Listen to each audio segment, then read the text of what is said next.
გიორგი მთაწმინდელის სახელობის გალობის უნივერსიტეტის გუნდი იტალიაში გამართულ საერთაშორისო ფესტივალში მიიღებს მონაწილეობას. გუნდის წევრები საქართველოდან უკვე გაემგზავრნენ. აღსანიშნავია, რომ ფესტივალი 19 სექტემბერს გაიხსნება და 3 დღის განმავლობაში გაგრძელდება.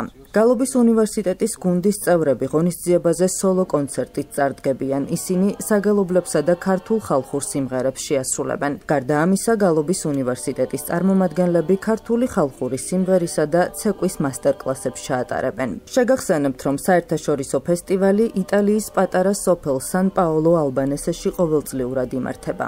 გალობის უნივერსიტეტის გუნდის ფესტივალზე მონაწილეობის მხარდამჭერია საქველმოქმედო ფონდი ქართული გალობა.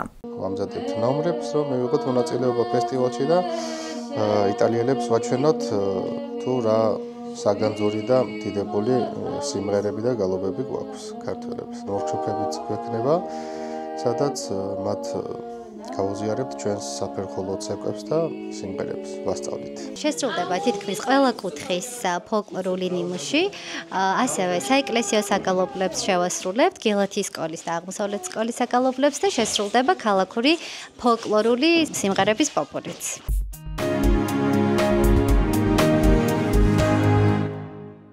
მოძრაობა დავითიანის არაფორმალური განათლების ცენტრი 2025 წლის შემოდგომიდან სწავლების ახალ მეთოდზე გადადის. შეგახსენებთ, რომ საქართველოს საპატრიარქოსთან არსებული ახალგაზრდული მოძრაობა დავითიანი 2007 წლიდან ურთიერთობს ახალგაზრდებთან არაფორმალური განათლებისა და მოქალაქეობრივი პასუხისმგებლობის ამაღლების კუთხით. როგორც დავითიანის პრეზიდენტმა კოტე სვანაძემ აღნიშნა, სწორედ ამ თანამშრომლობის ფარგლებში ამ დროისთვის თბილისის სხვადასხვა სკოლაში 20-ზე მეტი ახალგაზრდული კლუბი ფუნქციონირებს. მისი განცხადებით, ბოლო წლებში სკოლების მხრიდან ინტერესი ამ პროგრამის მიმართ მნიშვნელოვნად იზრდება. გაზრდილი მოთხოვნის გათვალისწინებით და ხარისხის უზრუნველსაყოფად ასევე ახალგაზრდების სამოქალაქო ჩართულობის გასაძლიერებლად დავითიანის გუნდმა მიიღო გადაწყვეტილება პროგრამა ახალ ეტაპზე გადასულიყო. შეირჩა 30-მდე ახალგაზრდა სპეციალისტი, რომლებმაც გაიარეს გადამზადების კურსი. 2025 წლის სექტემბრიდან ისინი მიიღებენ პრაქტიკულ გამოცდილებას და იმუშავებენ დავითიანის ეგიდით დაფუძნებულ საჯარო სკოლების კლუბებში. ახალ სასწავლო წელს დავითიანის სიახლეებით ხვდება არაფორმალური განათლების კუთხით.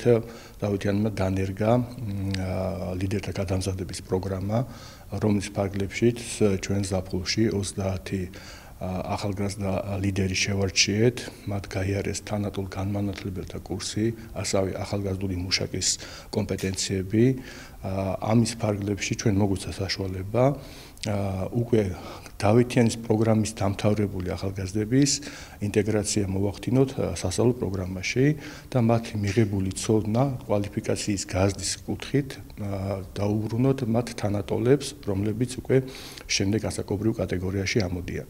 ამავდროულად ჩვენ ბოლო 3 თვის განმავლობაში აქტიურად თანამშრომლობთ ჯანდაცვის სამინისტროსთან, რომლის ფარგლებშიც დასაქმების სტაჟირების პროგრამის კუთხით ავიყვანეთ 10 უკვე სტუდენტი, მათაც გაიარეს აღნიშნული გადამზადების კურსი და საერთო ჯამში 10 სტუდენტი და 20 ახალგაზრდა მუშაკი, რომლებიც უკვე დავითიანის წიაღიდან არიან შერჩეული, შეუდგებიან საქმიანობას ჩვენი მომავალი თაობის მომზადება გადამზადების კუთხით. ეს არის ახალგაზრდული უნარების განვითარება, ლიდერული უნარების განვითარება, რელიგიების სასწავლო კურსის მიმართულებით მათი ინტერესის გაზრდა და რასთავარია პროფესიული საომავლოდ პროფესიული უნარების განვითარებაში ხელშეწყობა.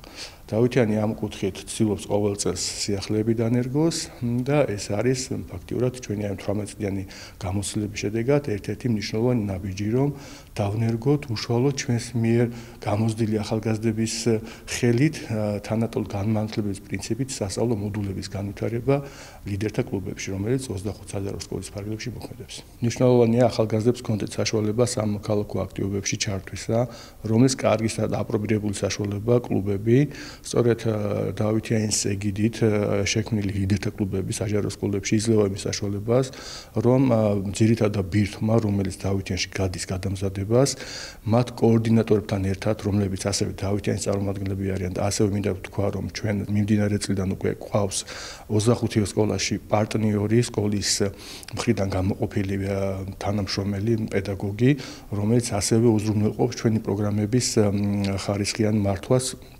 დაუზრუნველყოფას სკოლაში. შესაბამისად შეიკრა ის უკვე წრე, სადაც ახალგაზრდები, დავითიანის ლიდერები და სკოლის უშუალოდ წარმომადგენლები ერთად ქმნიან სამოქალაქო კუთხით მნიშვნელოვან პროგრამებს და პროექტებს, რომელშიც თვითონ სკოლის მოსწავლეები არიან ჩართული.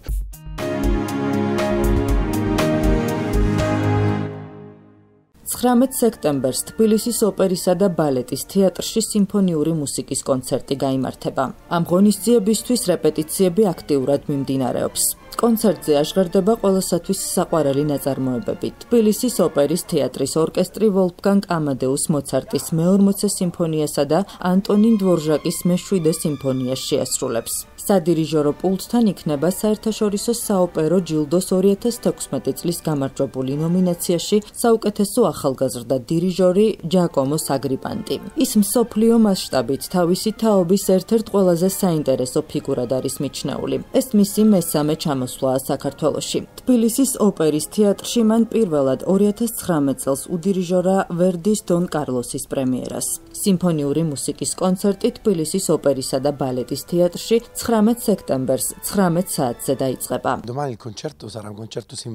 ხვალ სიმფონიური მუსიკის კონცერტი იქნება. შესრულდება ძალიან ცნობილი სიმფონიები: მოცარტის სოლ მინორული სიმფონია და დვორჟაკის მე-7 სიმფონია. პროგრამას ამ ულამაზეს თეატრში თბილისის ოპერის ორკესტრთან ერთად შევასრულებთ. ჩვენ საოპერო ნაწარმოებს არ ვასრულებთ, მაგრამ მაყურებელს ექნება შესანიშნავი შესაძლებლობა, რომ მოусმინოს ორკესტრს, როგორც მთავარ გმირს სცენაზე ამ ორი მნიშვნელოვანი სიმფონიით. ვიმედოვნებთ, რომ თბილისელი მაყურებელი დაინახავს ორკესტრის მაღალ ხარისხს. მინდა აღვნიშნო, რომ ისეთი მსოფლიო დონის მუსიკოსთან, დირიჟორთან შემოქმედებითი კავშირი და ურთიერთობა, როგორიც დღეს უნდა შედგეს, ამ დღეებში უნდა შედგეს ჯაკომო საგრიპანტისთან, ეს არის ძალიან დიდი ბედნიერება და გამოცდილება ჩვენი ორკესტრისათვის და არა მარტო ჩვენი ორკესტრისათვის, ალბათ მსოფლიოში ყველა ორკესტრი ინატრებს ესე დირიჟორთან მუშაობის გამოცდილებას და შემდეგ უკვე საკონცერტო გამოცდილებას. ჩვენ მას უკვე მესამედ ხვდებით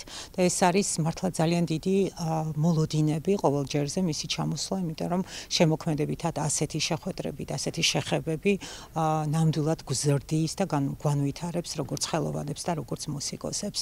განსაკუთრებით, როდესაც სიმფონიურ პროგრამას ვეხებით, იმიტომ რომ მოგახსენებთ, რომ ჩვენი ორკესტრი ეს არის სახელმწიფო ოპერის თეატრის ორკესტრი და ძირითადად გვიწევს ბალეტების და ოპერების შესრულება, მაგრამ ძალიან კარგი პრაქტიკაა, როდესაც გვიწევს ასევე სიმფონიური პროგრამის შესრულება. ჩვენ ხშირად ვასრულებთ ვერდის რეკვიემს და ძალიან ბევრ ესეთ სიმფონიური ტიპის ნაწარმოებებს, მაგრამ აი კონკრეტული სიმფონიური მუსიკის შესრულება არის მხოლოდ და მხოლოდ გათვლილი იმაზე, რომ შემოქმედებითი დონე საოცრად მაღლდება და არა მარტო შემოქმედებითი, ასევე ტექნიკურ ვირტუოზული დონეც. იმიტომ რომ სიმფონიები მოითხოვს კიდევ უფრო სხვა ჩართულობას და სხვა ინსტრუმენტულ დამოკიდებულებას და შესრულებას.